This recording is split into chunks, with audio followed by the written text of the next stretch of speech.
All right. I will now call to order the study session meeting of June 3rd, 2024. Members of the public are invited to attend in-person city council meetings in council chambers on the lower level of City Hall. Public access to tonight's meeting is also available on the city's YouTube channel online and by telephone using the call-in numbers posted on the meeting agenda. Will the clerk please call the roll? Mayor Leidy, Here. Mayor Pro Tem Luqman Haramasa, Councilmember Burns will be absent, Councilmember Hadamio, Here. Councilmember Kondo, Here. Councilmember Roper, Here. Councilmember Goff, Here. Councilmember Nowicki, Here. Councilmember Walker. Here. Thank you. Okay. We have two items on our agenda tonight. The first one is the Economic Development and North Glen Urban Renewal 2023 Annual Report. Our Economic Development Director, Allison Moding, is here to present to council. Hello. Good evening. Thank you for having me. I'm going to breathe a big sigh of relief because my oldest daughter just went skydiving and she just texted me to tell me that she's alive. So that was a kind of a big relief. So That makes sense. starting things off with a bang. Yeah. So this is our opportunity to talk about our accomplishments during 2023, both for the economic development side of the house as well as our urban renewal work. And so I want to start out with my slides here that I know are going to cooperate any minute.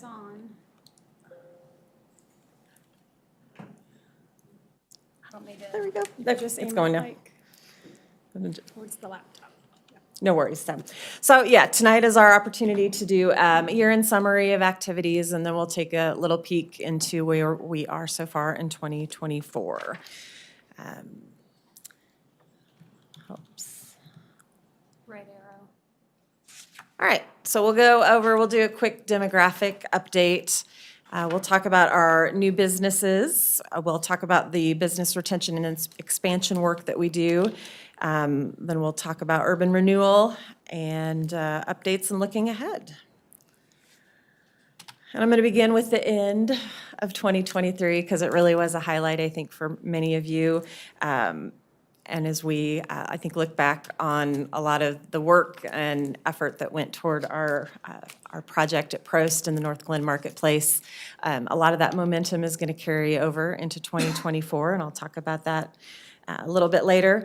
Also want to use this time to really talk big picture about how we are serving businesses to help sustain the economy. And so you'll kind of hear me talk on the economic development side about what we do to support new businesses and how we're supporting our existing businesses and some of the big projects that are headed our way. But to start, I want to jump into demographics.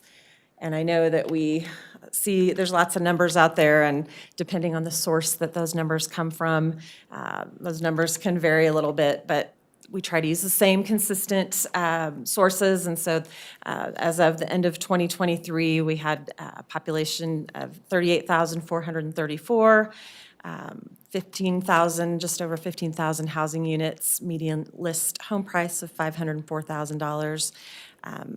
Median age of 34.4. We hear all the time that we're a young community, and so that continues to hold true. We also like to look at our commercial real estate data as we track the vacancy rates of our office product, industrial properties, and then, of course, retail spaces.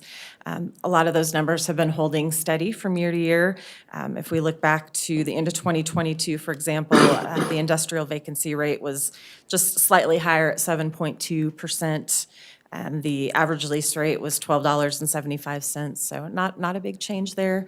We do often hear that industrial property is one of those tougher to find products. I think it tends to be less expensive and it is more flexible in terms of how people want to use that space.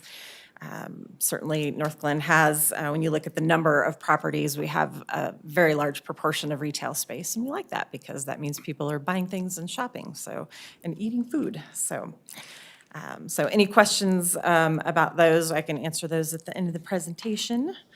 I want to move next into permit data because our building department does a fabulous job of tracking the number and the value of permits from year to year. And 2023 was a big year. You can see that from this chart. That's because we had a lot of big projects in there. Prost was certainly one of those, about a $2.8 million valuation. Raising Cane's, we had some city projects in there, City Hall, the wastewater treatment plant, and then the Alexan on the former Global Village campus. So about 3,700 permits total last year. So it was definitely a busy year. And we like those commercial permit values because that means that things are improving and changing in our community. So we like that. This is a new graph. Adams County Economic Development recently started sharing demographic and kind of some statistical information with communities. And so I like this one because it gives a great overview.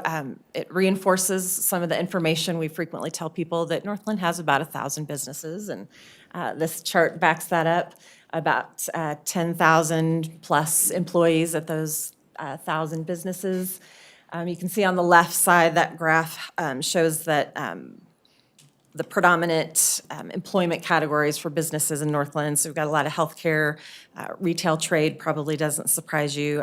Construction and manufacturing are the top places where our labor force is employed.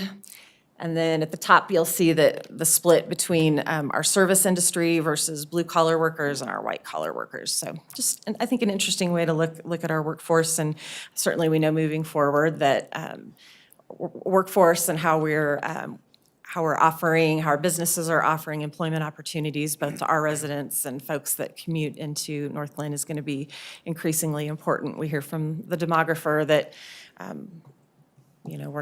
we're not growing at a rate that we need to necessarily sustain employment, and we know that lots of businesses are struggling to find workers. So I think it's important for us to continue to track that.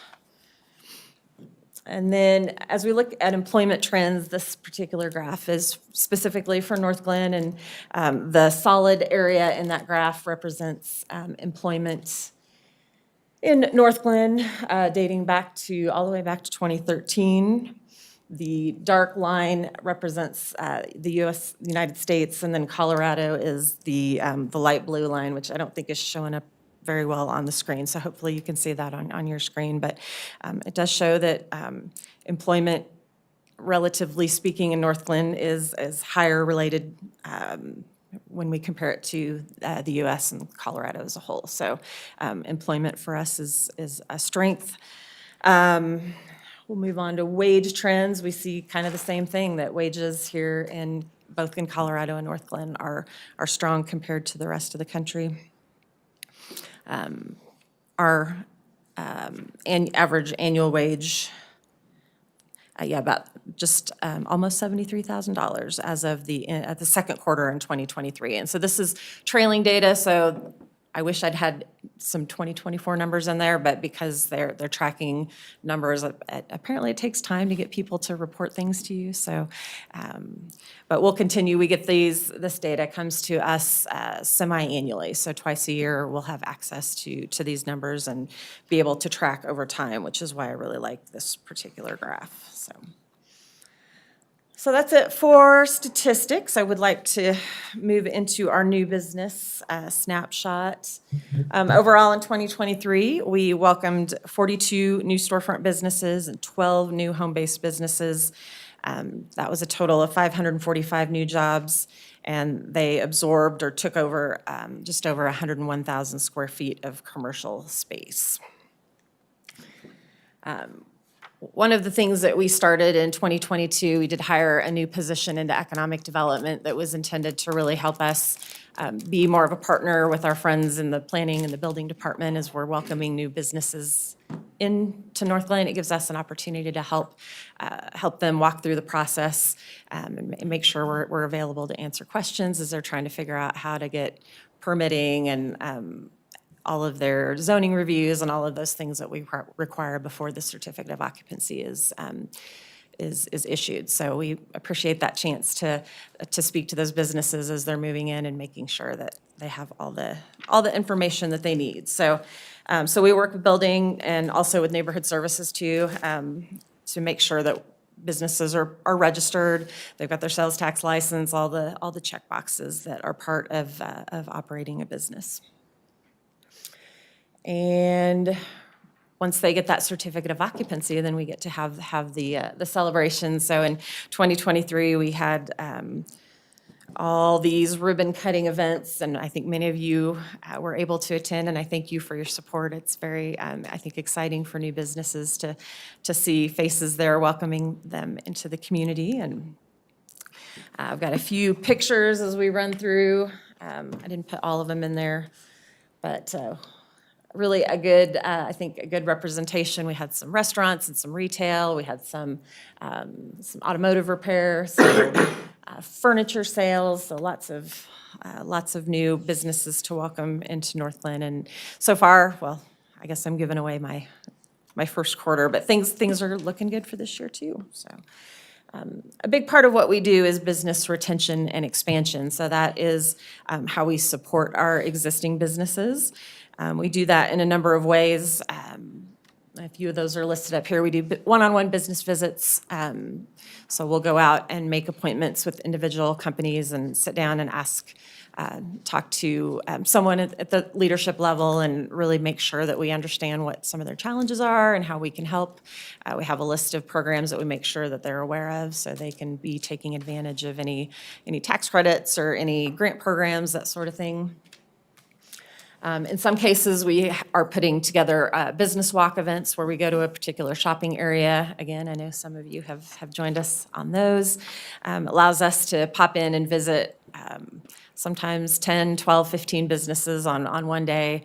We leave our business cards. We take some information with us, depending on the particular shopping area and kind of what we're hearing from them. But it's a good chance for us to take also teammates we take code enforcement with us. We have some outside, if we're going to an older shopping center, for example, we'll take a company called Clear Result that does replacement lighting programs for businesses, maybe replacing some of their older like fluorescent lighting systems with new LED systems. So try to make sure that we have opportunities for those businesses to take advantage of those programs.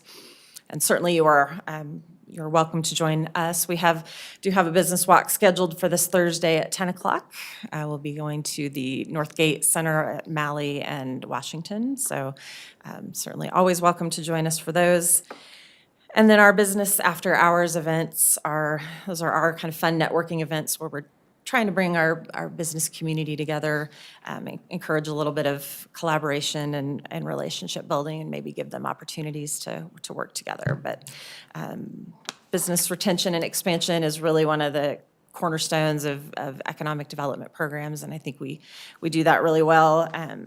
Certainly, when we look at some of the other big things that we do, our annual business appreciation event is probably the best way that we have to say thank you to our businesses by inviting them to come out and enjoy an evening of awards and fun with us. This year's event is scheduled for October 29th. It'll be at Parsons Theater again, so we'll make sure that's on your calendar. But again, big opportunity to say thank you to all of our businesses. We also send out quarterly anniversary cards to businesses that are celebrating milestone anniversaries in Northglenn. We maintain a shop local directory. We celebrate, this year we celebrated National Small Business Week in May. And then we do an annual business survey. It's our chance to reach out to businesses and ask them what's on their mind. We have one set of kind of set questions that we ask every year, but we also try to throw some new ones in. So this year we've got a couple of sustainability-related questions that we want to ask, and I think there's a couple of others in the mix. So be reaching out to them here. That goes out in June, and usually have those responses back in July. And speaking of the business survey, these are the results from last year's event survey. Pardon me. think as I was looking back over the past several years, we see that the top challenges are often very similar. Access to customers, recruitment and employment is always a big one. And I think learning how to grow. And so that gives us an opportunity also to make referrals to some of our service partners like the Small Business Development Center, to provide some educational opportunities for those businesses. If they feel like they have gaps, we can help them fill those in.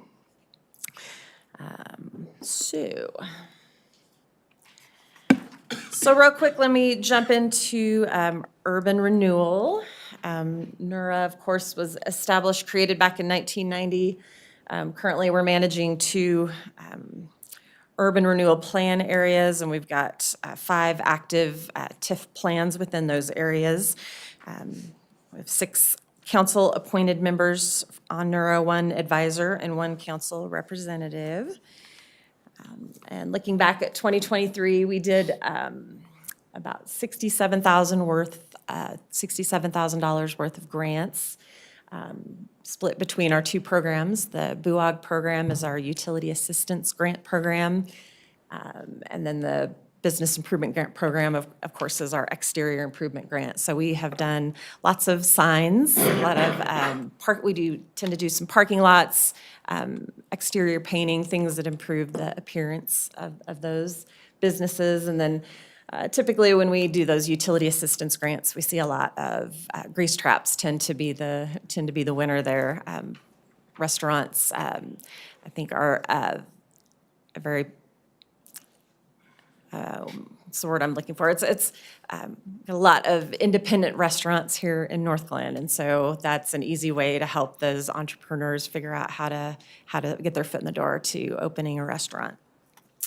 And then the list of our grantees last year on the screen. So again, good, I think good distribution of service industries and retail. I'm always happy to see Cakes by Karen up there. So.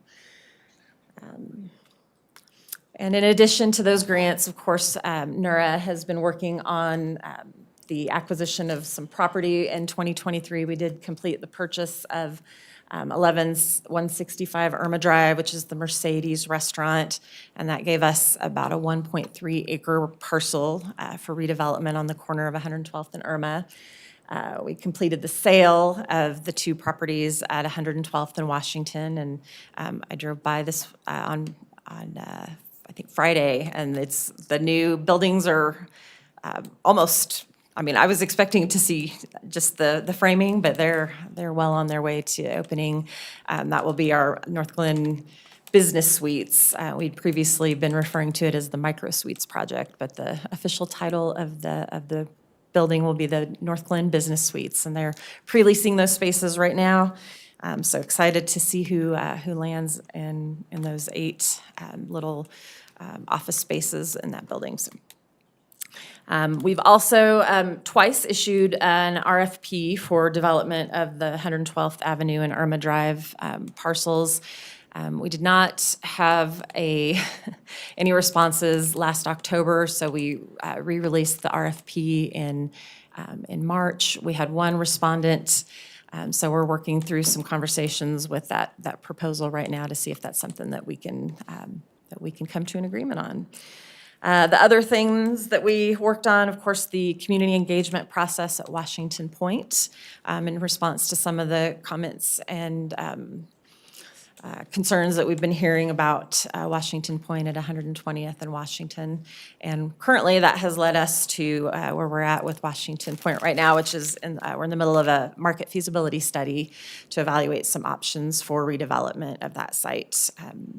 So we'll be reporting on that soon. And then finally, NURA did increase the grant match amount to $15,000. It had previously been $12,500. The NURA board felt like with inflation that it made sense to increase the cost match up to $15,000 maximum, still at 50%.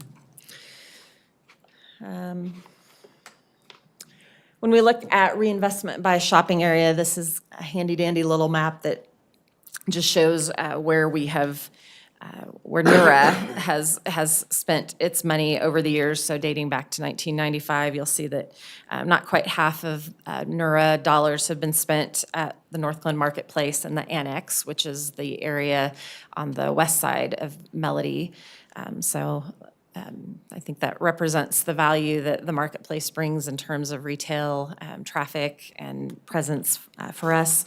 But you'll also see some big numbers for Washington Point and Washington Center.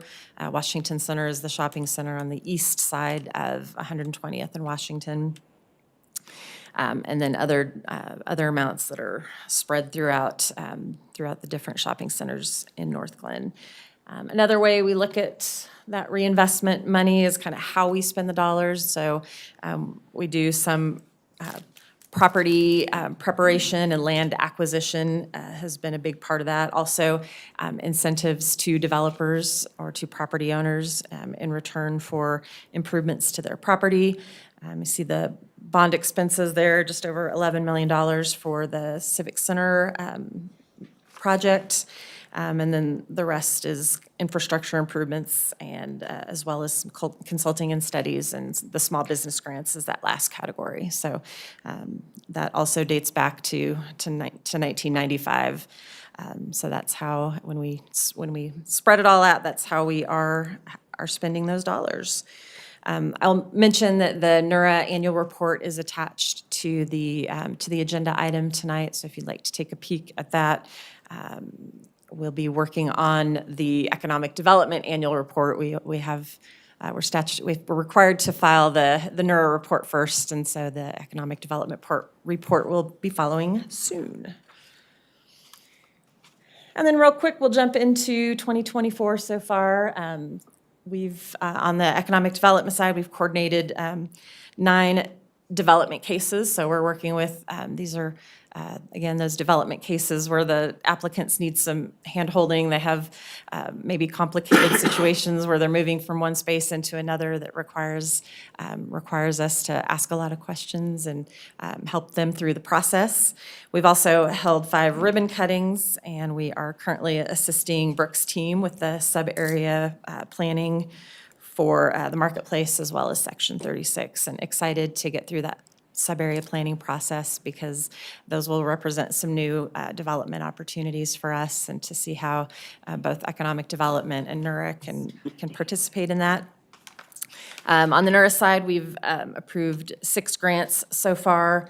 As I mentioned before, we selected a consultant to do the market and financial feasibility studies for Washington Point, and we are evaluating a proposal for redevelopment of 112th and Irma.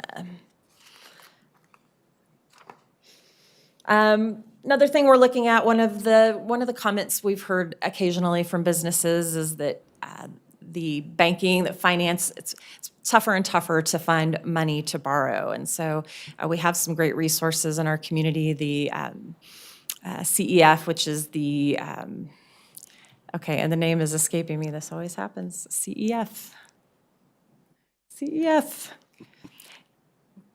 It'll come to me. But they're a nonprofit organization that does lending to small businesses who aren't quite bankable, but still need money to grow their businesses. There are a number of communities that maintain their own revolving loan funds. So that's always a possibility, so something that I'm considering. Any business anywhere in Colorado has its Colorado Enterprise Fund. How could I forget that? Any business in Colorado has access to be referred to CEF, and they have consultants that work one-on-one with applicants.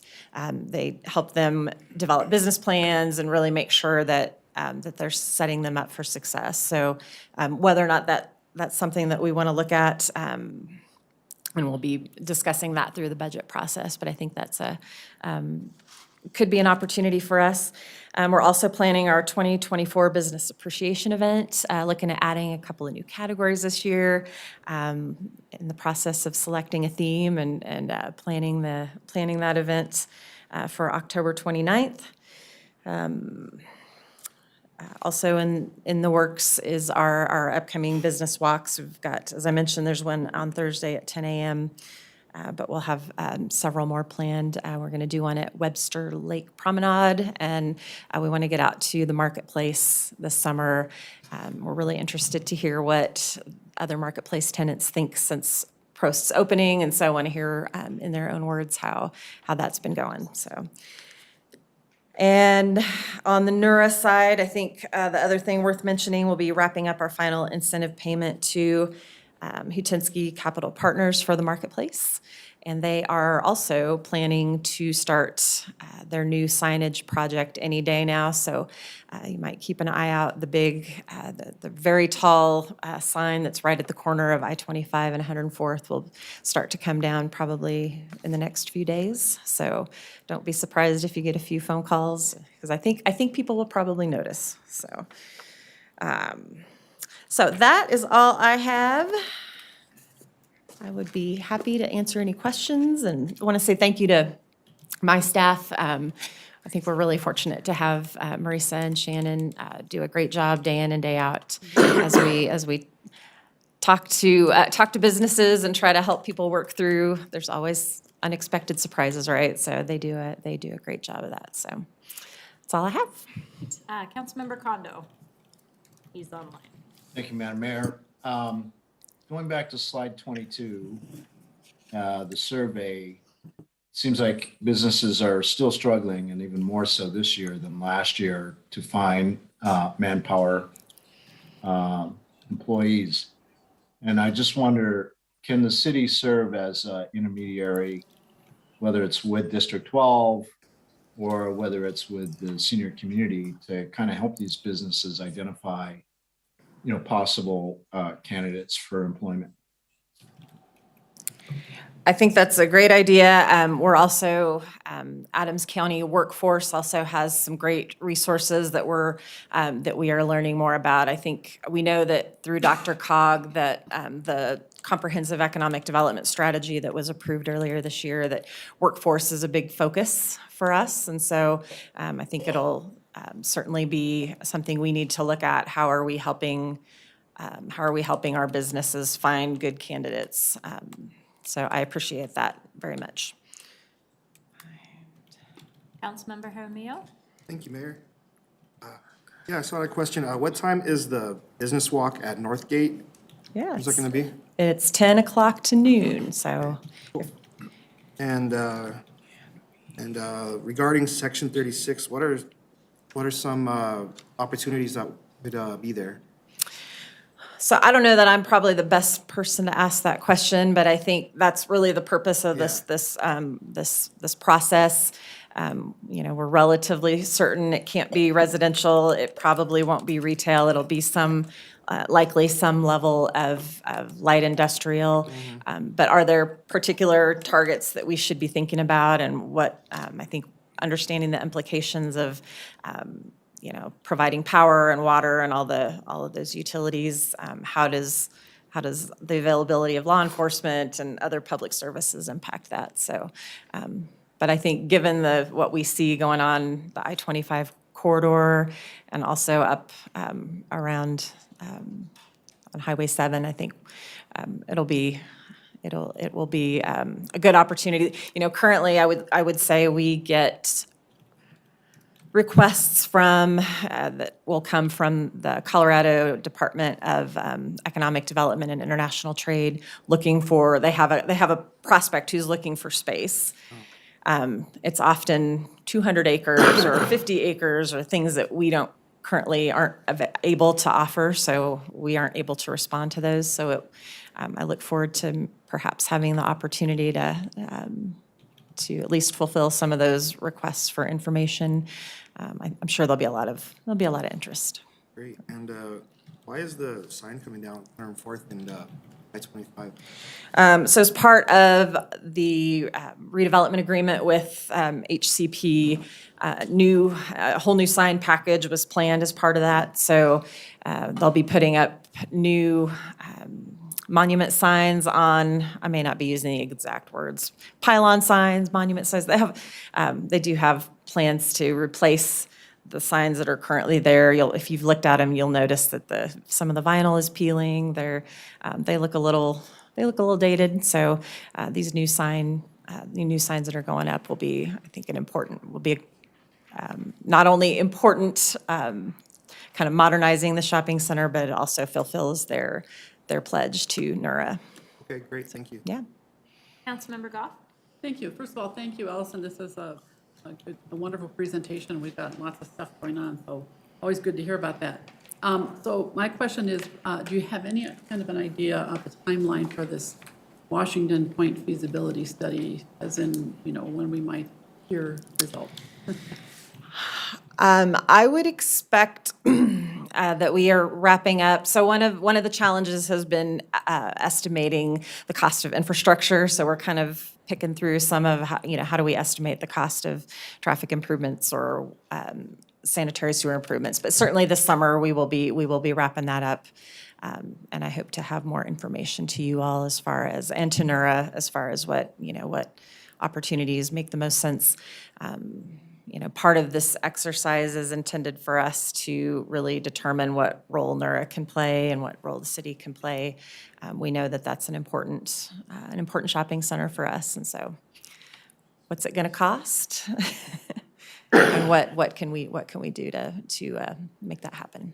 Okay, thank you. And I have one more question, and that is, if I'm remembering right, these new signs for the marketplace, there was a new design, something like a compass or something about north. Is that right? Is that what we're going to be seeing? Yep. They're, I can resend those out. I think we probably showed those to you A long time ago. it could have even been last summer, which pains me to say that it's taken this long. So I'd be happy to send just a little refresher so you know what to expect. So can you do that? That'd be great. Wonderful. Thank you very much.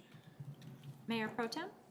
Thank you, Madam Mayor. Thank you so much, Director Moding, for this presentation. I don't really have questions because I'm on both of these boards, but I did want to say thank you so much for all the hard work that I've seen you and your staff put into this. And not only that, but the creative thinking in terms of problem solving for businesses and things like looking into that revolving loan fund.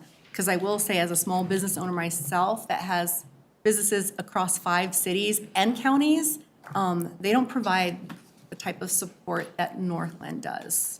My businesses are not in Northland. So thank you for that. It's above and beyond. And the other thing, why I think this revolving loan fund is worth looking into is a lot of businesses are suffering right now due to CAM increases, are skyrocketing. So that's a form of inflation that businesses are really getting hit hard by. So it's something to keep an eye on. Thousands of dollars in retroactive, first 3-4 months of 2024, and then 2023 CAM reconciliations are the highest I've ever seen personally, and other business owners are actually starting to charge back to the customers extra percentages like service fees, because I've seen it at orchards where restaurants are charging an extra 3% to cover their CAM charges. So it's just something to keep an eye on and a finger on the pulse. But that's it. I'm really excited to be a part of both NURA and BRE and all the exciting things that we're working on as a city as a whole. And I did send out an email to everyone letting them know that the business walk is on Thursday, so I'm glad you mentioned that. So I will be there, fingers crossed. Thank you. I had just a couple of questions. The first one is on slide 8. I don't know if we can go back. I was just looking at the statistics, and it talks about retail being 6%. If we can get back there for a second. Probably would have been faster to go the other way. It's okay, yeah, right? Start over. We'll see it just a second. I wanted you to see all the slides one more time. So I was just looking at the numbers because in the table, we're almost there. Nope, 3 more, I bet. There we Okay, go. that one. So, looking at the vacancy, and it says retail is 6%, but then properties is 134. Is that indicative of painted tree? Because there's like smaller retail spaces in a smaller space? I will imagine, so this data comes from the CoStar Commercial Real Estate Database. I would guess that it does not reflect any vacancies inside Painted Tree because they likely regard Painted Tree as the tenant, as one tenant, so. Okay. It just looked interesting as far as like office space, 7.8 with 34 properties, but 6% was 134. I was just trying to make sense of that in my brain. But it made me wonder about Painted Tree. Do we support them in some way as far as turnover or are they just kind of one tenant that's kind of on their own to figure it out? I think we keep in close contact with Jenny, the manager. At one time, I know they had a healthy waiting list. I don't know if that is still the case, and that might be, they'll be one of the stops when we do our business walk out at Marketplace, and so we can talk some more to them about what they're seeing.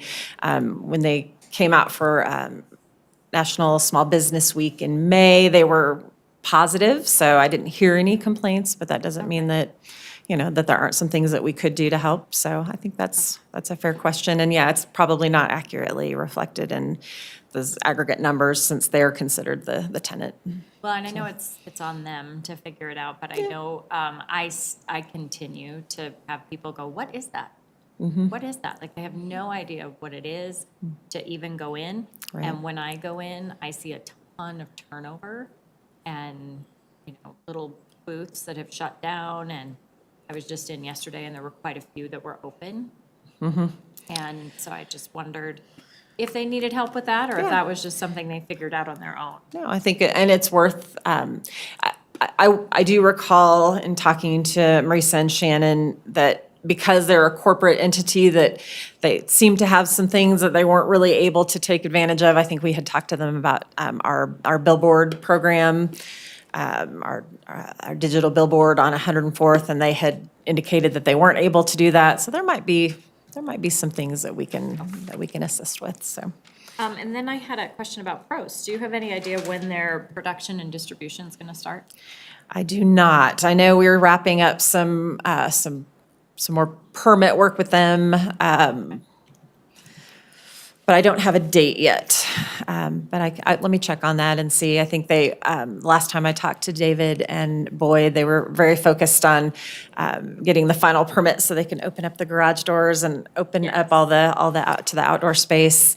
But I think that is, my understanding was that they were hoping to do some tours of the production facility, both the packaging in the back and then the beer brewing and as well. So let's see where they are with that. We can do that. Right. All right, well, that was all I had. Thank you so much. Excellent. Well, thank you Great all for your update. questions and any ideas. We're always all ears and appreciate all your support. So thank you. Thank you. Okay, next up is our 2024 legislative session recap. We have our city lobbyists here. Hello, Ed and Jen, welcome. Good evening. Good to see you all tonight. Thank you for having us. Oh, Oh, yeah, keep going. Sorry, I made her go no, back. no, that's okay. Go in the hallway.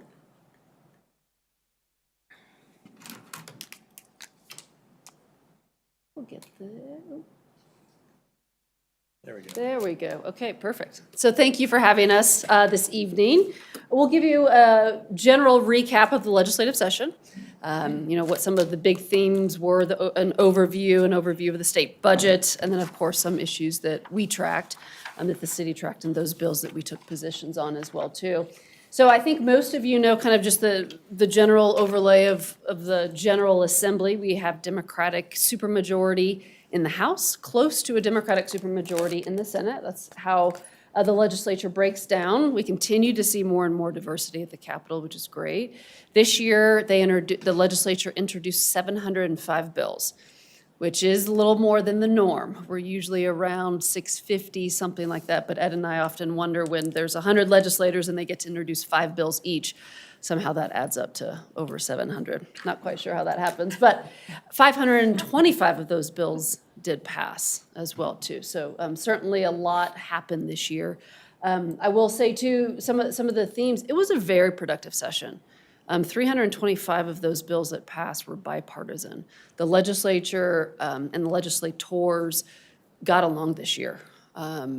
We didn't really see as many. It's a relative description, but yes, it wasn't as contentious as previous years. Right, right, absolutely. So that was good to see, that things were getting done on behalf of the state, much to Ed's chagrin. He likes to see a lot of the fighting in the House take place. But we did see a lot of big policy bills that came out as it relates to housing, air quality, transit, those kind of issues, and of course, property tax. We'll talk in depth on some of those issues as we move forward.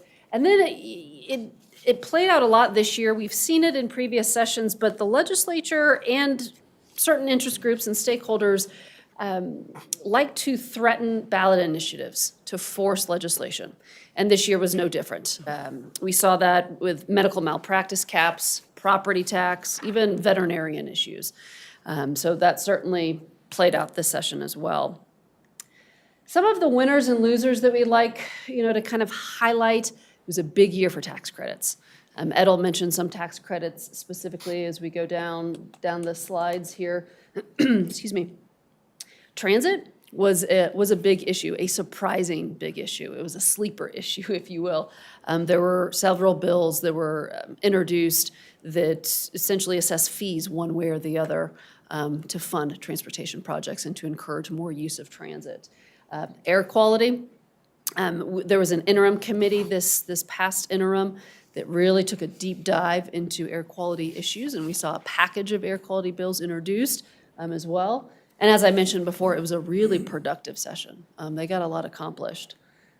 Some of the losers, we saw no construction defect bills pass. Excuse me. There were 4, actually, that were introduced. One of our delegation members actually introduced one as well, but 0 passed out of construction defect bills. And then messaging bills, it was an election year. We expected to see these. None of those passed. Ed, I need my water. You're up. Sure. The state budget this year, so the state fiscal year starts on July 1. They did put a lot of money into education, mostly K-12 education, eliminated the BS factor, the budget stabilization factor, put in some money for preschool, and capped the increase in higher ed tuition at 3% for resident students. Some other additional funds were allocated to help prevent homelessness, which is obviously a big issue for much of the state, especially the Front Range. The state's economy continues to grow. You can see that upward trajectory with the COVID blip that seems like a long time ago. And the state's economy is projected to continue to grow as well. Inflation continues to fall, but it remains higher than Denver than it does in the Denver metro area than it does nationally. So we seem to lag the decline in inflation that is going on nationally. And then you can see the general fund revenue estimates continue their upward trajectory. Most of that is personal income tax. That is the big driver of the state's general fund. This year it was different. In the previous years, Governor Polis has basically objected to tax credits. The governor doesn't believe in them. He wants to eliminate, has said as much, wants to eliminate as many tax credits as he can and lower the overall, and then lower the rate so that people are paying a lower rate, but they're not getting tax credits. This year, a lot of that changed. The governor's staff, I think, prevailed upon the governor to say you can do a lot of policy changes through incentives with tax credits. So a variety of tax credits were continued and passed. Some of these, not all of these passed, but they range from supporting the quantum industry to a major tax credit that will cost $600 million on child tax credit. Housing for seniors, Opportunity Now, other things, employee-owned businesses, revitalizing community areas. The tax credits work in Colorado different from other states when we have a huge Tabor refund. So instead of collecting the money and refunding it, you provide a tax credit to provide some sort of incentive that you're trying to achieve, allows more seniors to stay in their homes, and the state doesn't collect the revenue, so it doesn't take money out of the traditional budget, it just lowers the Tabor refund. The Tabor refund, the Tabor limit, it counts all state general fund and cash funds, but the refund is paid out of the general fund. So if you lower the refund coming in, it doesn't affect the overall state budget. One of the big issues this year and the last few years has been property tax. So with the repeal of the Gallagher Amendment that kept decreasing the assessment rate for residential properties, Colorado ended up with a huge split in its commercial property tax assessments versus residential. We are very high nationally on our property taxes for commercial and much lower on the residential property taxes. And this split we have leads to all sorts of challenges, if you will. Among them, how do you determine the property tax classification for a short-term rental? Well, if it's rented out for a week, that's still somebody's house. They're just renting it out for a week. What if Jennifer here buys 15 condos up in Summit County and rents them out all year long, 365 days a year? Well, that's not her home, as much as she'd like it to believe, but she's running a business. Well, the assessors have no way of knowing that, she's running this business versus somebody who rents a house out for a week. So you get all these kind of weird kind of ramifications from this. But the last few years, the legislature has grappled with the property tax issue, even though there are no statewide property taxes. In many ways, it's not an issue the legislature should be involved with, outside of setting the broad parameters of the assessment rates. This year, at the end of the session, the last few days, there was the final compromise. Jennifer mentioned a few minutes ago how people put things on the ballot or threaten to put things on the ballot to force legislative action. And on this one, certainly the legislature, when they passed Senate Bill 233, they're trying to get people to vote against the property tax measures that will and might be on the November ballot by doing this. So Senate Bill 233, the big thing, there are two big components to it. One is a reduction in the commercial assessment rate. So right now, the assessment rate for commercial properties is 27%. So you own a 7-Eleven, 27% of that is subject to taxation. This will reduce it down to 25%. So that's, a significant change for business owners. In 2 years, it would go to 25%.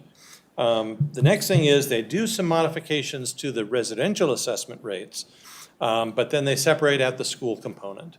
Because the legislature, while they don't have any property taxes at the state level, they're responsible for backfilling schools after property taxes are collected. I seem to be competing with the Miller moth here. But the legislature separated out schools so that if they want to do anything to tinker with the assessment rates, they don't have to come up with additional money to backfill schools.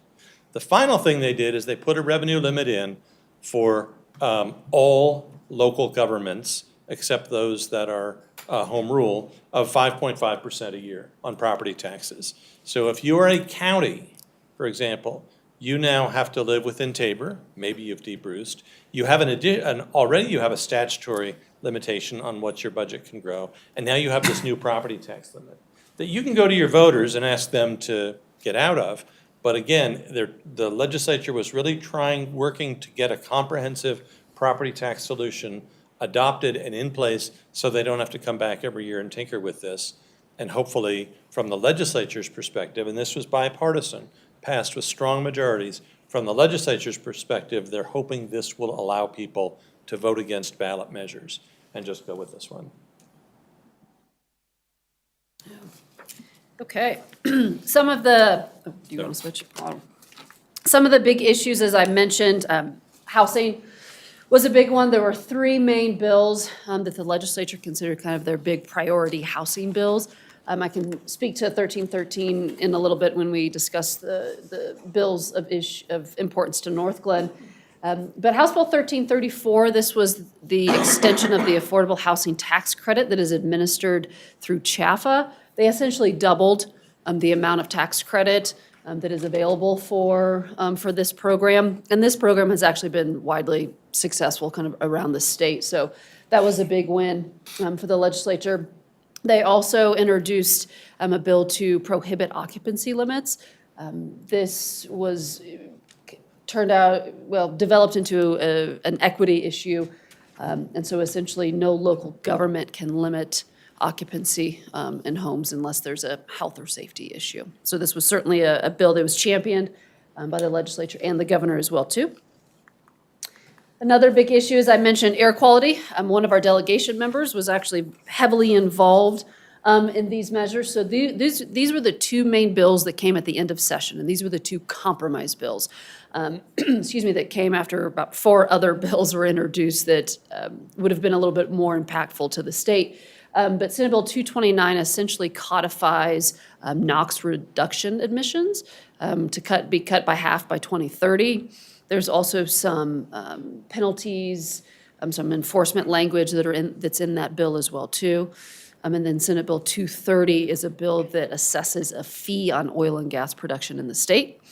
And that fee is going to go towards, most of that fee is going to go towards transit. So this was a little bit of an unexpected funding bill towards transit, but certainly a big win for transit. Those failed bills that did not make it, these were those bills that had to do with enforcement, permitting, certain air quality measures, those kind of things. There was even a bill that would have stopped permitting oil and gas in 2028. Those bills did not pass. Those 2 bills up top, the Senate bills essentially replaced those other bills, as I had mentioned. So if we look specifically at some legislation that North Glen took an interest in and took positions in, so certainly we were front and center with law enforcement bills. So there were 2 main ones that we tracked. One that we took an opposed position on, this would have prohibited law enforcement's use of prone restraint. We worked very closely with a group of stakeholders, CML, the sheriffs, the police chiefs, those type of organizations to work to amend this bill to get it into a better place. And ultimately, what arose from this one was every law enforcement agency has to adopt policies and procedures on prone restraint and then train to those policies and procedures and then update those every 5 years, I believe, is what the bill says. So we were in an opposed position. We did testify against this. It ultimately did not fully get to where we wanted it to be, but we did make some progress on this bill. And there you can see what the vote count was. So some bipartisanship on this bill. The other one, this was introduced very late in the legislative session, House Bill 1460, around law enforcement misconduct. Essentially would have removed, I'm getting myself confused. It would have provided additional protections, to whistleblowers. It also would have required that a law enforcement officer that saw any kind of misconduct, whether that be criminal or not, any kind of misconduct from another police officer or law enforcement officer, would have to report that. And if they didn't, there could be some penalties for that. There was some expectation that this bill was coming. However, there was just simply no stakeholdering. We did oppose the bill. This one turned into a little bit of a fight on the House floor, and it turned out to be a very close failed vote, 31-33. I do suspect that this bill will probably come back next session. However, we did propose, and I say we, kind of the broader coalition here, did propose and agree to having stakeholder meetings in the interim to see what could be done on this issue. So I imagine there will be some conversations this interim in hopes that a negotiated bill can come forward on this topic for next year. So the housing bill, so 1313. So this was the main bill that was the governor's land use package from last year. So this is a bill to encourage transit-oriented communities. The way that this bill was introduced, there was a lot of talk during the interim and last year when local government said, hey, give us incentives rather than sticks. Don't use any punishment. Don't force us to do anything. Don't take away our local control. The sponsors in the governor's office kind of heard that message.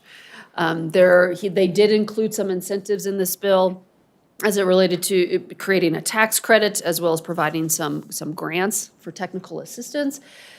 However, there certainly were still some local government preemptions in this bill, as well as the threat of removing HUTF dollars from the city. So this bill still took a lot of work. We were in an amend position.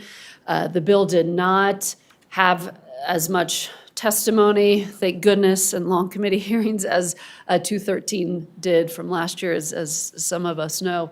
But we were able to get this bill to a good place. Those sticks were removed, the HUTF threat is gone, there is no injunction from DOLA in the bill. There's a lot more flexibility in the bill in how a local government determines their own transportation corridors, their transit corridors, as well as their own HOGs, housing opportunity goals. So the bill ended up in a good place for local governments.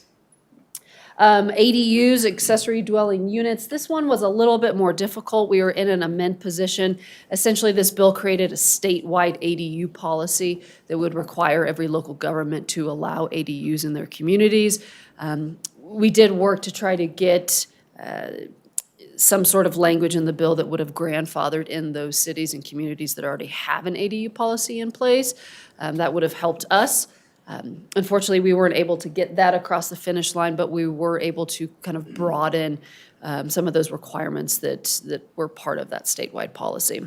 We did have a lot of conversations with the legislative sponsors on this bill, and this seemed to be kind of a golden ticket for the legislature. They really got behind this bill and wanted to see it move forward.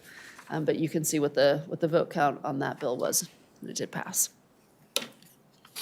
Okay. Moving along, another housing bill, House Bill 1107, Judicial Review of Local Land Use Decisions. Essentially, this bill puts a little skin in the game for those individuals or groups or whatnot who file appeals for local land use decisions. This bill did have a lot of support from our city, considering our city attorney helped draft part of this bill and certainly testified in favor of it. So this one actually was hard fought. It was not. It didn't fall on partisan lines. There was members of both parties that liked and disliked this bill, but ultimately it did pass on not too narrow of a margin, but it did end up passing, and we did take a support position on this bill. A few others that we want to highlight, Senate Bill 194. This bill came from the Fire Chiefs Association, and a little bit to what Ed was saying about property taxes and a cap going on property taxes for those districts that rely on property tax. Fire districts are one. And I think they kind of read some of the writing on the wall that funding was going to be in jeopardy in future years. So they introduced 194 to remove local governments from being those entities that collect impact fees on their behalf. Rather, this bill would grant fire district authority, would grant the authority for fire districts to go out and collect their own impact fees on new construction, new improvements to facilities and structures, that kind of thing. The bill also would allow fire districts to go out for sales tax, which could, of course, perhaps threaten our sales tax or compete with our sales tax, especially if we want to go for an increase in a sales tax. It was just very difficult to get in front of fire chiefs and firefighters, as some of you may imagine. So while we did take an opposed position on this bill, it did end up passing. Could not get too much traction on this bill, unfortunately, but not to say that we don't support funding for fire districts. We just wanted some tweaks in that bill that we were unable to get. And then, I believe this is our last bill of discussion. This is a bill that was brought by one of our delegation members, Representative Wilford. House Bill 1283 essentially would allow the Secretary of State to be an impartial party, if you will, if there was ever any kind of complaint or disagreement with a municipal election. So this would allow the Secretary of State's office to come in and kind of be an independent third party and handle any kind of issue with an election. We did take a support position. We did actively testify on this bill as well too, and it did pass. And of course, want to thank members of the Legislative Policy Committee and our city attorney for coming down to the Capitol to testify. So thank you. Okay. As we look towards the interim Things are pretty slow right now, but in the next few weeks, they'll start having interim committee meetings. They did authorize 2 new interim committees this year, one on cell phone connectivity and the other one on American Indian Affairs, primarily looking at the human services issues with American Indians. A couple of committees, they expanded, the Jail Standards Commission and the Treatment of Substance Use Disorders. And then finally, they have the annual interim committees on transportation, agriculture, and water. And Jennifer and I typically attend those. You can learn a lot about what's coming up in the next session by doing that. Ballot initiatives. Right now, there are 2 citizen initiatives that have been certified for the ballot. One imposing a 4% annual statewide property tax cap. That relates to those property tax issue that I talked about before, as well as one on a right to abortion would be in the Constitution. There are 26 other measures that have been approved for circulation.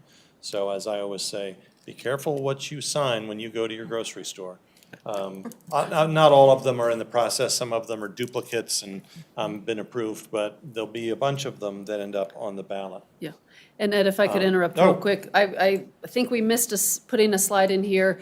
With 2024 being an election year, every member of the House of Representatives is going to be up, and about a third of the Senate will be up. We expect there to be potentially a few losses in the House of current members who are Democrats. However, we think that there might be some Democratic gains in the Senate.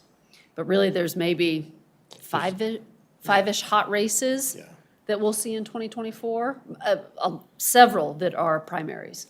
But there'll, of the 65 House members, there'll be probably close to 20 new ones next year, just with term limits, House members who run for the Senate, and then there'll be a handful of new senators as well. Yep. Okay, sorry. So, yeah, Jennifer talked about the increasing majorities for the Democrats, likely especially in the Senate. There seems to be more and more advocacy organizations every year. We've represented some advocacy organizations in the past. Citizens for a Good Colorado, and then they come in and have an agenda, and their agenda may include mandates on every local government in the state. And that's where we get drawn into those debates. More and more tensions with the executive branch this year. The governor is not shy about vetoing bills.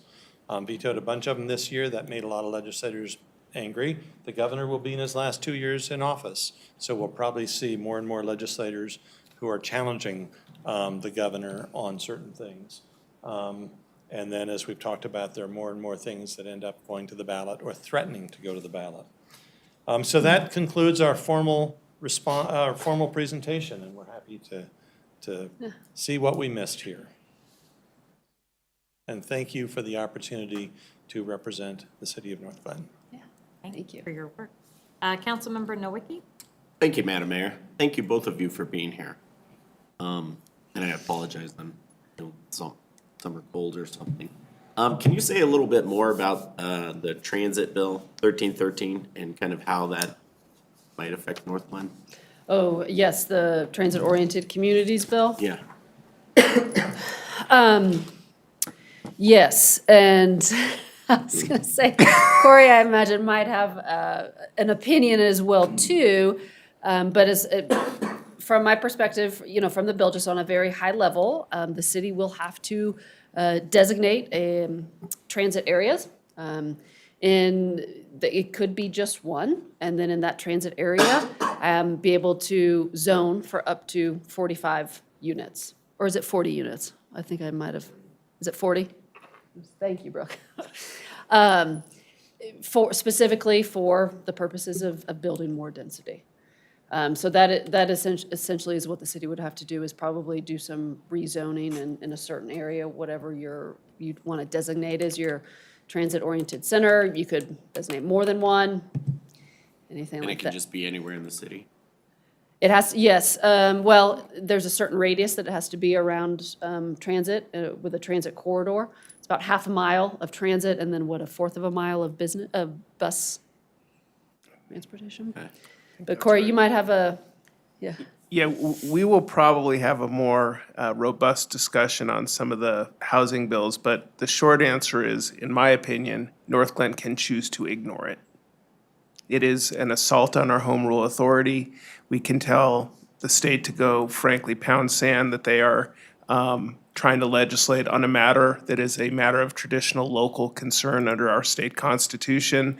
And if folks don't like the way if you do decide to ignore it, and folks want to challenge that, they can go to Adams County District Court.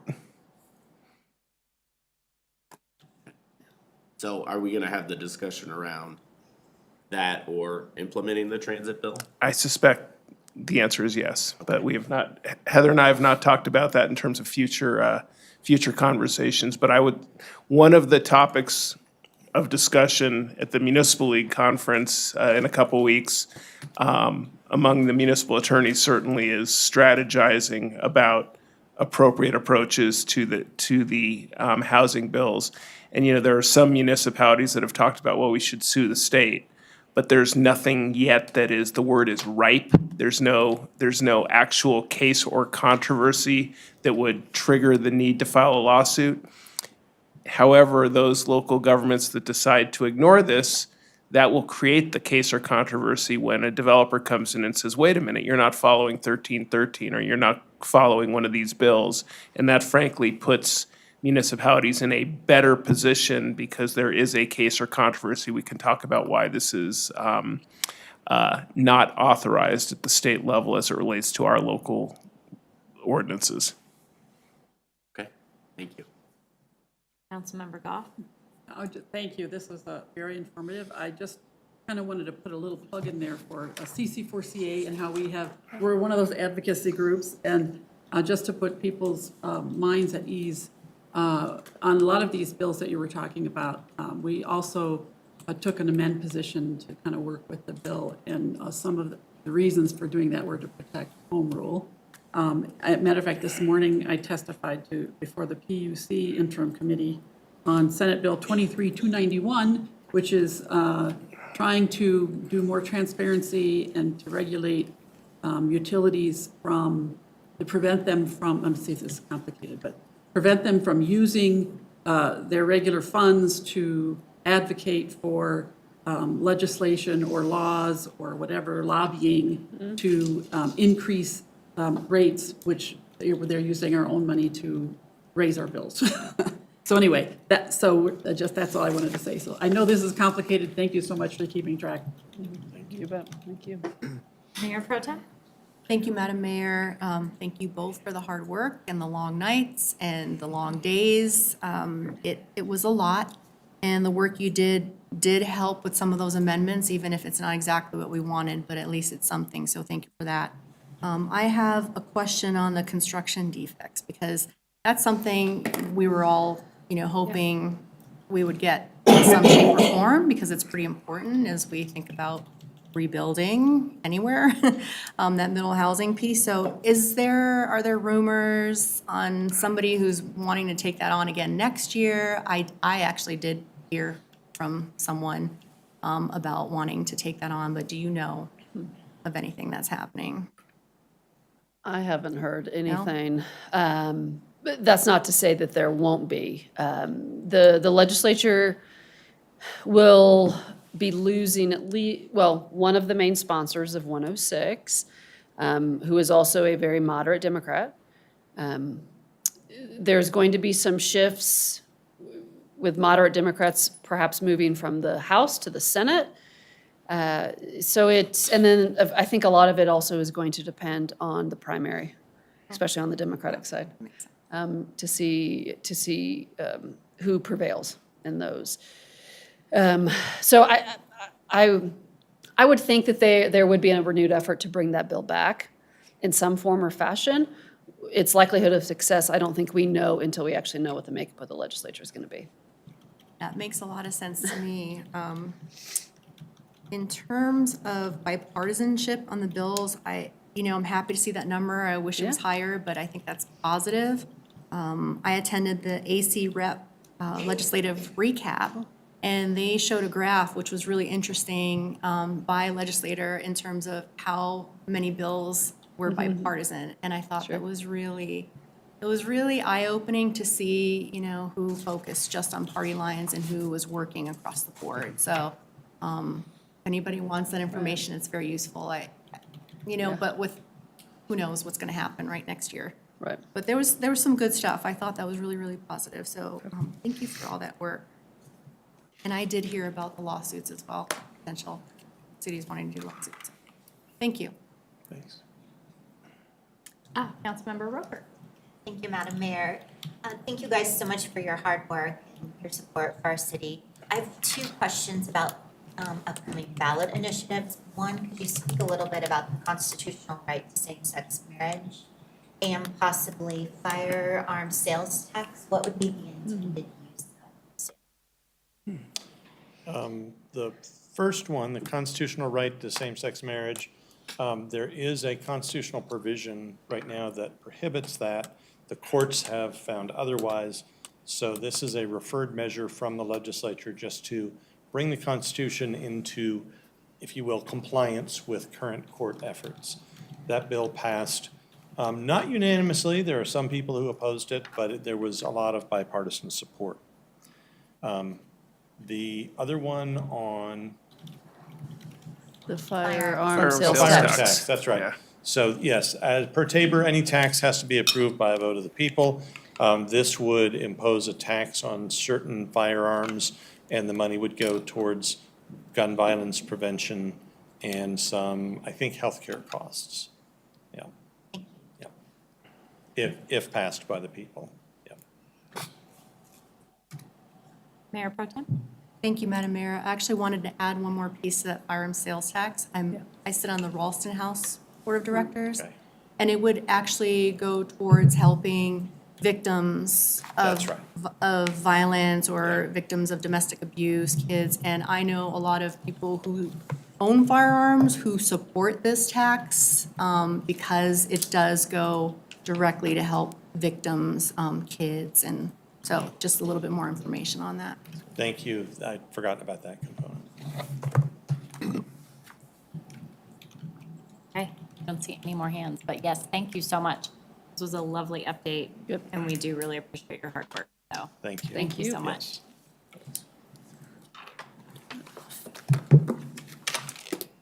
Thank you for the cough drop.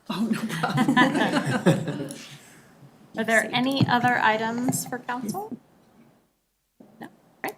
I just recommend that you all read your email. We have an update, so check that out. And other than that, we are adjourned.